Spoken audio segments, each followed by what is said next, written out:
Hi YouTube, welcome to my channel, Shell's Hearts Art, and today I'll be doing a video on the little red dress project.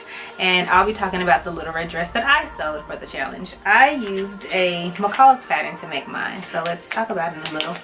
I used M7283 and I did it in view C. So for this dress, it's required, well not required, but it's suggested that you use fabrics such as satin, crepes, taffeta, anything within that realm. So for my dress, I did opt for a more satiny type of material, as you can see with this gorgeous print. I do love it, it's so pretty, and I actually bought this fabric a little over 2 years ago, I think. It's a very old fabric that I had in my fabric stash, and I only had about a little over 2 yards, so I wanted to make sure that I opted for a dress that could fit within the yardage that I already had.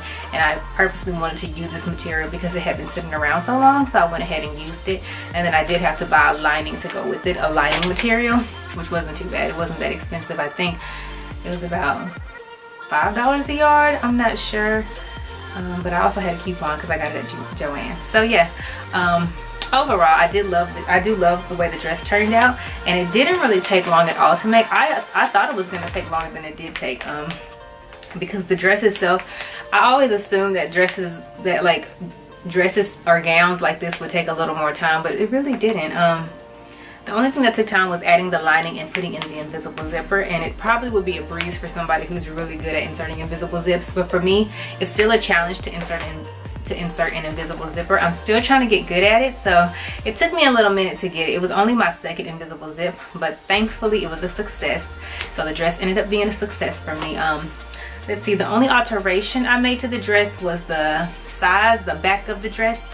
For the pattern on the back panels, I ended up making them a little more narrow, just so it could be a little more form-fitted to me.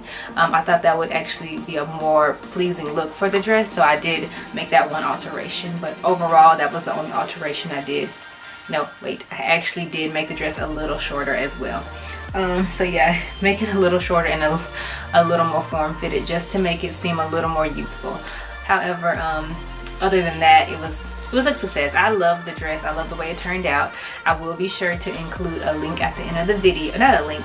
I will insert pictures at the end of the video so you can see the way the dress looks on me.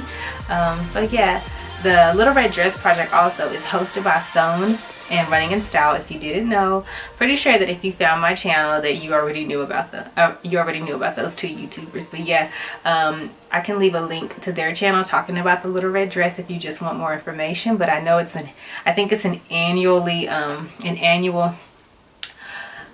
challenge where you can make a little red dress of your choosing. It can be casual, it can be fancy, it can be special occasion, every day, it's whatever you want, and you basically just post on Instagram. It's like a little sewing community challenge that I really adore, so I really wanted to be a part of it. But yeah, that's really all I have to talk about. I hope y'all liked my cat ears. If you like what you saw, feel free to like, comment, and subscribe. Follow me on my social media, Shell's Hearts Art, and that'll be it. Have a nice day. Thank you so much for watching. Bye.